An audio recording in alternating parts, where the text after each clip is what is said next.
Shavua Tov, nous sommes aujourd'hui le 14 Marcheshvan et donc ce cours est dédié à l'élévation de Taïta Batmaya, ma mère, dont c'est le jour du Yortzeit. On voit dans la paracha de cette semaine, paracha de Vayera, un plaidoyer que Abraham a fait pour Sodome et Gomorrhe. La Torah nous relate de quelle manière notre père Abraham pria Dieu et implora sa miséricorde pour les habitants de Sodome et Gomorrhe. Le verset nous dit à ce propos, Abraham se présenta et il dit, associeras-tu également le juste et l'impie? Son attitude est souvent mise en opposition avec celle de Noach, qui ne construisit une arche que pour sa propre famille sans se préoccuper du sort du reste de l'humanité. Néanmoins, Abraham pria uniquement pour les justes qui auraient pu se trouver à Sodome et Gomorrhe, alors que lui, Moshe, pria également pour les impies qui avaient commis la faute du veau d'or. Commentant ce verset, Rashi déduit de l'expression Abraham se présenta qu'il était prêt à faire la guerre ou à la conciliation, ou bien à la prière. Trois formes d'action. Il était prêt à faire tout cela afin de sauver les habitants de Sodome et Gomorrhe. Notre père Abraham se prépara donc à ces trois éventualités à la fois, ce qui fait la preuve qu'il était prêt à toutes les éventualités pour obtenir le résultat escompté. Or, si l'on regarde bien, cette interprétation peut paraître tout à fait surprenante. On sait très bien que le comportement de notre père Abraham était toujours guidé par l'amour de bonté, le chesed. Et la Torah elle-même témoigne qu'il était Abraham, celui qui m'aimait, qui m'a aimé, dit Akadosh Baruch Hu. Comment donc est-il maintenant concevable qu'il se soit préparé à faire la guerre? Bien plus, pouvait-il réellement envisager de lutter contre Akadosh Baruch Hu? En d'autres termes, la question est que quelle est la justification d'un tel écart par rapport à son comportement habituel qui est la bonté? L'explication est la suivante. L'attribut de bonté et l'amour d'Abraham étaient en fait à l'origine de son comportement naturel. Il était par nature un homme bon, témoignant de l'amour à tous. De ce fait, il mit ses sentiments au service de son effort pour servir à Kadosh Baruch Hu, c'est-à-dire qu'il s'efforçait d'assumer sa mission qui lui avait été confiée et de diffuser la foi en Dieu dans le monde en se servant de son attribut de bonté naturelle, par exemple en recevant des invités chez lui, en leur servant à manger et en leur demandant de bénir ensuite le maître de cette nourriture. Malgré cela, quand il se trouva dans une situation en laquelle il lui fallait sauver des vies humaines et que sa bonté naturelle ne permettait pas donc de le faire, eh bien Abraham ne tint plus aucun compte de ses propres sentiments, de sa personnalité naturelle, bien plus. Il alla à l'encontre, si l'on peut dire, de cette nature et il transforma ses sentiments en allant même jusqu'à se préparer à faire la guerre s'il le fallait.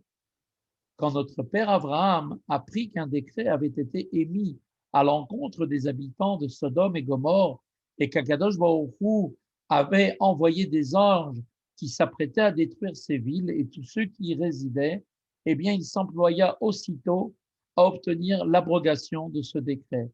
Dans ce but, il ne tint absolument aucun compte de ses sentiments naturels.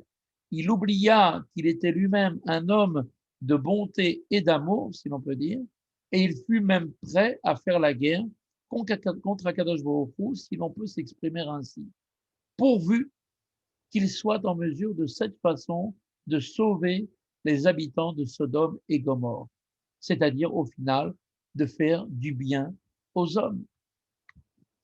Ce récit maintenant qui nous est rapporté dans la Torah vient maintenant afin que nous autres qui sommes les descendants de notre père Abraham puissions en déduire un enseignement dans notre quotidien applicable à notre existence au quotidien.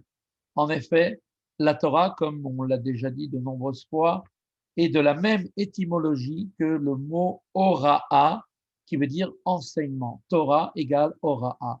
Quand il est possible de sauver un autre juif, qu'il s'agisse de salut physique ou de salut moral, par exemple, en rapprochant les cœurs des béné Israël de notre Père qui se trouve dans les cieux, eh bien, la Torah vient nous donner cet enseignement par l'histoire d'Abraham pour nous montrer que nous ne pouvons nous permettre aucun autre calcul si ce n'est que de sauver effectivement tout homme. On ne peut donc pas faire état de sa propre nature à ce moment-là, que l'on doit donc d'emblée dépasser et mettre de côté.